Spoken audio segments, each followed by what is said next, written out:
30টা রোজা গেছে, সারাদিন তো যেটা মন চাই সেটা খাইতে পারি নাই। রোজা রাখছি 30টা। ঈদের দিন ঘুরতে পারিছি, হিলেকে সারাদিন খাইছি। ঈদের পরের দিনও সারাদিন যেটা মন চাই সেটা খাইছি। অহন হইছে করে পাতলা পায়খানা, অক্ষর ইমন পাতলা পায়খানা হইছে, যখন মন চায় তখন পানি বাইর। বদনা লিয়া যাইতে যাইতে দুটো পাও ব্যথা হয়ে গেছে। মাঝে মাঝে লেট্রিন খালি পাই না, হিলেকে বন্ধ জায়গা বদনা লইয়া। কে রাত 12টা, কে রাত 1টা বদনা লিয়া দৌড়ন মারে।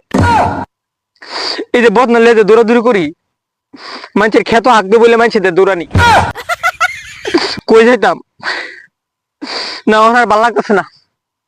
অহনক করে বাজার যাই, আমগা বাজারে গিয়ে একটা সুগার গুল পাই না, ফুটকির ভিতরে লাগাই করে ফুটকির ফুট দিয়ে বন্ধ করে এলাম। অক্করে আর পানি বেরিত না, কোনোদিন রাখতাম হই না। কত আগুন যা, কত বদনালে ধরুন যা।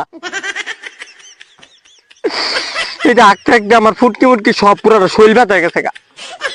অত্যান মুড়ে শৈলটা আসলো, শৈলটা আঁকতে আঁকতে এত সীমা হয়ে গেছে গা।